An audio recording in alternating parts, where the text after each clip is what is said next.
자영업연구소를 시작하고 이런 연락이 정말 많이 옵니다. 한두 번이면 상관없는데 이렇게 쌓이면 보통 일이 아니죠. 이게 답변해주기가 참 어려운 게요. 네이버 상위 노출 알고리즘은 그 누구도 정확하게 알지 못할 뿐더러 계속 바뀝니다.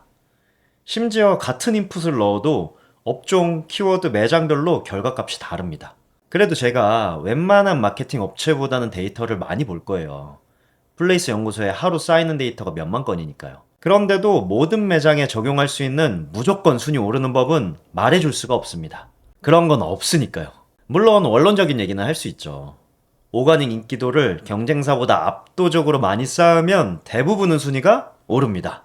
근데 이건 매일 8시간씩 하루도 빠짐없이 예습 복습 잘하면 대학 잘 간다는 말 같은 거죠.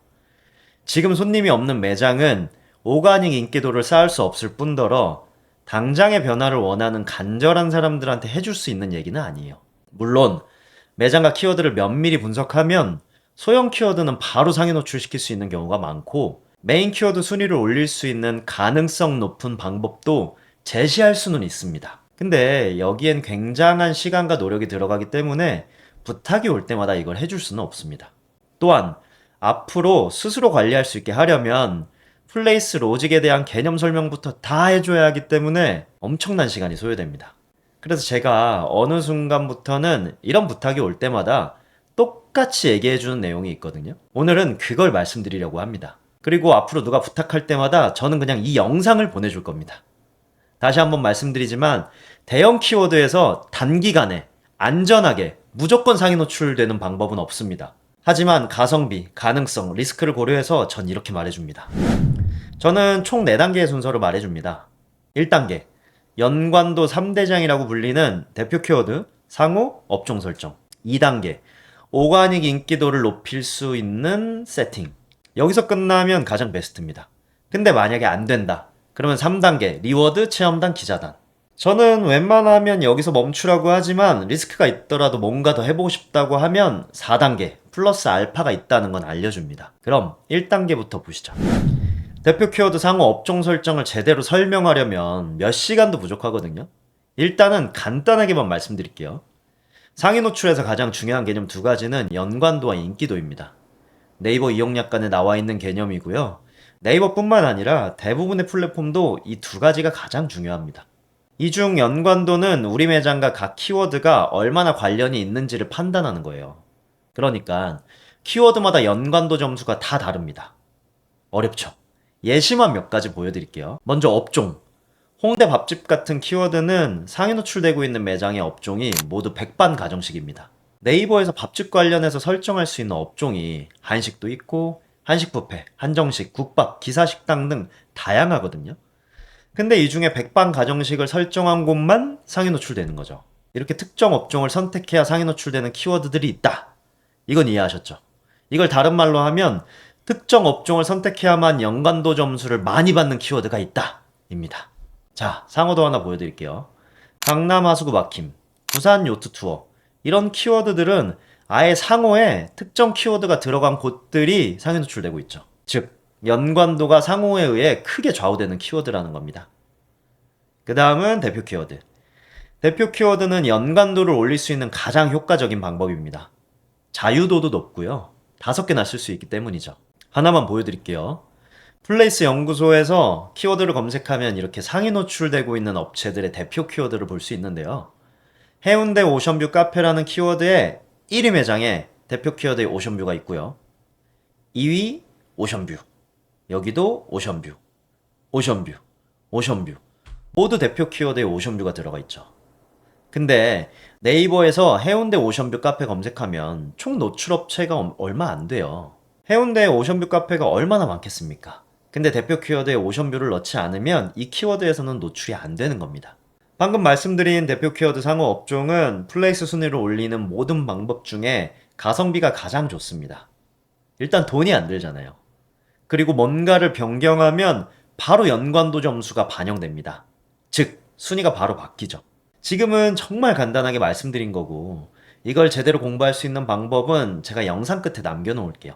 일단은 큰 흐름을 먼저 따라오는 게 중요하니까요. 이제 오가닉 인기도에 대해 알아보겠습니다. 앞에서 말씀드린 1단계 설정을 잘하면 소형 키워드 상위 노출이 가능합니다. 근데 대형 키워드는 아닙니다. 거긴 인기도 싸움이거든요. 인기도란 네이버가 보기에 우리 매장이 얼마나 인기가 있는지에 대한 점수입니다. 방문자 수, 리뷰, 예약, 엠페이 결제, 방송 출연, 체류 시간 등 정말 많죠. 그중 오가닉 인기도란 자연 발생하는 트래픽을 말합니다. 워낙 인위적인 작업들이 많다 보니 따로 구분하는 거죠. 사실 대형 키워드에서 상위 노출할 수 있는 가장 안전하고 확실한 방법은 오가닉 인기도 높이기입니다. 하루에 영수증 리뷰를 30개쯤 받고요. 네이버 예약도 5개 이상 쌓고 여러 외부 채널을 활용해서 네이버 방문자 수도 높이면 순위는 오릅니다. 근데 이게 쉽지 않죠. 그래도 지금 상황에서 조금이라도 더 많이 쌓을 수 있는 방법을 고민하셔야 합니다. 왜냐면 네이버가 오가닉 인기도에 대한 가점을 점점 높이고 있고 또한 이게 받쳐줘야 다른 인위적인 작업들의 효과도 커집니다. 하루에 영수증 리뷰를 하나도 못 쌓고 있다면 고객이 영수증 리뷰를 쌓을 만한 구조를 만들어야 합니다. 테이블에 영수증 리뷰 안내 문구가 있다고요? 그거 있으면 뭐 하나요? 리뷰를 쌓는 게 중요하지 안내 문구가 있다는 게 중요한 건 아니잖아요. 맨날 주는 음료수 대신 메인 메뉴와 어울리는 서비스 메뉴도 고민해보고 접객할 때 아예 이벤트를 안내하는 것도 좋습니다. 선불형 테이블 오더를 통해 자연스러운 흐름을 만드는 것도 고려해보세요. 방법은 많습니다. 예약도 마찬가지입니다. 인스타나 전화를 통해 예약을 받고 있다면 최대한 네이버를 통해서만 예약할 수 있도록 세팅하셔야 합니다. 매장에서 네이버 QR코드를 통해 엠페이 결제로 유도하는 것도 좋습니다. 오가닉 인기도는 한 번에 올리기가 어렵고 순위에도 즉각 반영되지 않는 경우가 많지만 장기적으로는 가장 중요한 지표입니다. 기초 체력을 올린다고 생각하고 꼭 신경 써주세요. 1, 2단계로만 순위가 오르면 얼마나 좋을까요? 하지만 현실은 그렇지 않습니다. 3단계의 첫 번째는 리워드입니다. 리워드란 카카오, 토스, 캐시워크 등의 어플을 통해 플레이스 방문자 수와 저장을 늘리는 행위를 말합니다. 카카오를 활용한 예시를 보여드리면 메일 모으기를 클릭하면 참여하고 포인트 받기 아래 보면 플레이스 관련 미션들이 많습니다. 하나를 클릭하면 플레이스 정답 입력하기라고 되어 있죠. 그리고 안내하는 대로 미션을 수행하게 됩니다. 여기 보면 양지 한우집을 클릭하라고 되어 있잖아요. 그러니까 이 업체는 양지 한우집을 검색 키워드로 설정한 거예요. 그리고 남은 미션을 수행하면 앱 사용자는 포인트를 받게 되죠. 참고로 미션 방식은 정말 다양합니다. 그럼 상위 노출 매장들이 이걸 얼마나 쓰고 있는지가 중요하잖아요. 플레이스 연구소에서 경쟁 매장 참고하기를 누르고 키워드를 검색하면 상위 노출 매장의 저장수를 볼 수 있거든요. 참고로 네이버에서 외식업 관련 키워드만 저장수를 공개하고 있습니다. 합정 술집 한번 검색해 보겠습니다. 1위 매장 저장수가 14만 3천 개, 2위가 5만 6천 개, 3위 4만 1천 개인 걸 볼 수 있죠. 만약에 사장님이 하루에 고객한테 저장을 하나 받아내면 10년 동안 모아야 35,600개가 됩니다. 자연적으로 쌓았다고 보기 힘든 수치들이죠. 이건 사장님이 원하는 키워드를 직접 검색해 보세요. 근데 저장보다는 유입 리워드를 훨씬 많이 이용합니다. 5월 말부터 네이버가 저장수 증가를 업데이트하지 않는 저장락이 걸려있기도 하고 좀 더 저렴하니까요. 예전에는 리워드를 하루에 몇천 개, 심지어 몇만 개씩 물량으로 밀어붙였습니다. 그렇게 하면 순위가 잘 올랐기 때문이죠. 근데 요즘에 과도한 물량을 쏘면 바로 네이버 필터에 걸려 순위가 떨어지는 경우가 많습니다.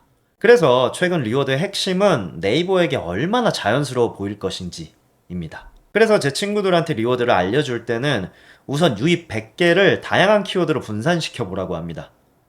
이렇게 하는 이유는 이게 비교적 안전한 방법이기 때문입니다.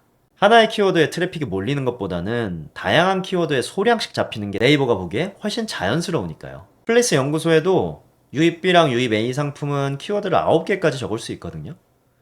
유입 100개가 키워드 9개로 분산되면 하나당 11개 정도죠. 네이버가 필터로 잡아내기엔 너무 미미한 양입니다. 그렇게 일주일 정도 넣어보면서 순위 추이를 보고 효과가 있으면 그대로 유지하고 효과가 없다면 또 다른 키워드를 활용하여 수량을 늘리거나 길찾기 및 다른 상품으로 바꿔보라고 합니다. 계속 순위가 떨어지면 당연히 중지를 해야겠죠.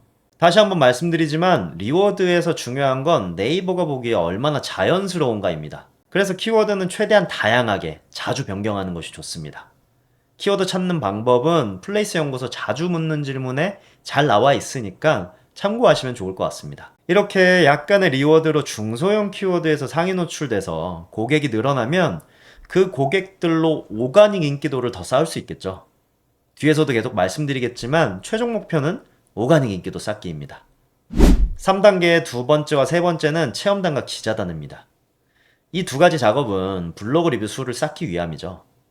블로그 리뷰를 통한 상위 노출은 네이버가 키워드 순위를 보여주기 시작할 때부터 사용된 방법인데요.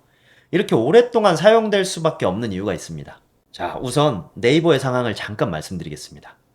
현재 네이버는 사방에서 위기를 맞고 있습니다. 포털 점유율은 검색의 주도권이 AI로 넘어가고 있고, 체류 시간은 유튜브와 인스타그램에 뺏기고, 쇼핑도 쿠팡, 알리, 테무 때문에 녹록치 않습니다. 이런 상황에서 블로그는 예전부터 쭉 이어져온 소중한 밥줄입니다. 블로그는 네이버의 검색 트래픽과 광고 수익을 지탱하는 핵심 자산입니다. 그리고 이 블로그 생태계를 유지시키는 핵심 축이 바로 체험단과 기자단이죠. 솔직히 블로그 탭에서 상위 노출되고 있는 포스팅의 상당수가 대가를 받고 쓴 글이잖아요. 특히 어디 맛집 쳤을 때 보이는 대부분의 글은 체험단이나 기자단입니다. 많은 블로거들이 광고 수익이나 체험단 참여를 통해 수익을 얻고 있고, 그 수익의 중심에는 플레이스 상위 노출이 있습니다. 만약 블로그 리뷰가 플레이스 순위에 영향을 주지 않는다면 어떻게 될까요? 리뷰용 글 발행이 급감하고 블로그 지수를 키우기 위한 오가닉 글도 함께 줄어들며 결국 블로그 전체 생태계가 위험해집니다. 그래서 네이버는 블로그 리뷰가 상위 노출에 계속 영향을 주도록 유지할 수밖에 없습니다. 자, 다시 체험단과 기자단으로 돌아오겠습니다. 이 둘의 차이는 직접 방문이나 체험을 했는지로 구분됩니다. 즉, 체험단은 상품이나 서비스를 제공받은 후에 그걸 바탕으로 포스팅을 하고요. 기자단은 전달받은 정보와 사진으로만 포스팅을 합니다. 체험단을 먼저 살펴보겠습니다. 체험단 모집 방식은 보통 두 가지입니다. 첫 번째는 마케팅 업체 및 플랫폼이 블로거를 모집 및 선별하여 매장에 제공하는 방식이고, 두 번째는 사장님이 직접 체험단 플랫폼을 통해 모집 및 선별하는 방식입니다. 두 방식 모두 장단이 있지만 저는 친구들한테 이번 방식을 추천합니다. 왜냐하면 업체에 쓰는 비용을 아껴 제공되는 체험의 품질을 높이는 쪽이 훨씬 효과적이기 때문입니다.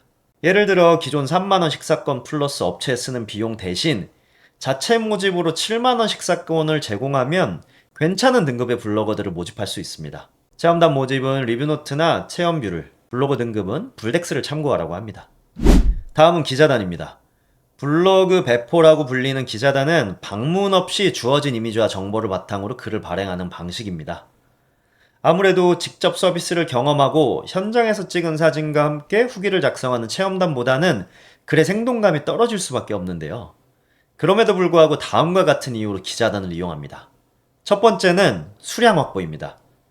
체험단은 한 달에 10팀 정도가 일반적이죠. 근데 기자단은 하루에 수십 건도 가능합니다. 수량을 빠르게 올리고 싶을 때 효과적이죠. 두 번째는 매장 운영 구조상의 제약입니다. 예를 들어 오마카세 같은 고가 업종은 원가가 높아 부담이 크죠. 또한 서비스 제공 시간이 긴 업종이나 소규모 매장도 기회비용 때문에 체험단 운영이 쉽지 않습니다. 세 번째는 저렴한 가격입니다. 체험단은 상품이나 서비스 원가에 기회비용 그리고 모집 비용이 발생하는 반면 기자단은 모집 비용만 발생하죠. 네 번째는 최상위 등급 체험단 모집이 어렵다는 겁니다. 최상위 등급의 체험단은 우선 아무데나 가질 않습니다. 온다 해도 비용이 비싸죠. 반면 최상위 등급 기자단은 모집이 상대적으로 용이합니다. 다섯 번째는 체험단이 불가한 업종입니다. 병원이나 법률 업종은 의료법, 변호사법에 의해 체험단이 불가하죠. 그래서 기자단을 활용한 정보성 글을 통해 블로그 리뷰를 쌓습니다. 저는 친구들한테 기자단을 할 거면 준체 스탠다드나 프리미엄 상품을 하루에 3개씩만 돌려보라고 합니다. 물론 돈이 좀 있고 최대한 안전하게 가려면 최적을 추천하고요. 기자단도 이렇게 보수적으로 소량 넣어보고 순위 추이를 보며 유지할지, 중지할지, 추가할지를 결정하라고 합니다. 자, 이렇게 3단계까지 왔는데 친구가 뭔가를 더 원한다. 그러면 4단계를 알려주긴 합니다. 여러 가지가 있는데요. 대표적으로 영수증 리뷰 제작이 있죠. 예전에는 매장에서 모은 타인 영수증을 업체에 전달하면 그걸 활용해서 작업을 했거든요. 근데 이제 그렇게 하면 네이버에서 단죄를 내립니다. 그래서 아예 영수증을 제작하는 방식으로 변화했습니다. 이거 말고도 자동 완성 같은 상품도 있습니다. 근데 웬만하면 3단계에서 끝내라고 말해주는 편입니다. 이렇게 제가 친구들한테 부탁받았을 때 어떻게 말하는지를 그대로 말씀드렸습니다. 사실 어떤 방식이 효과적일지는 해보기 전엔 그 누구도 알 수 없습니다. 끊임없이 시도해보고 순위를 보면서 우리 매장에 맞는 방식을 찾아 나가셔야 해요. 그리고 다양한 방식으로 인해 순위가 올랐다면 최대한 오가닉 인기도를 더 쌓을 수 있는 방법을 고민하셔야 합니다. 최종적으로는 리스크가 0인 방법으로 순위를 유지해야 하니까요. 영상 초반에 말씀드린 1단계를 공부할 수 있는 방법은 댓글에 남겨드릴 테니 꼭 공부해보세요. 그럼 다음에도 자영업에 도움되는 이야기로 찾아오겠습니다. 감사합니다.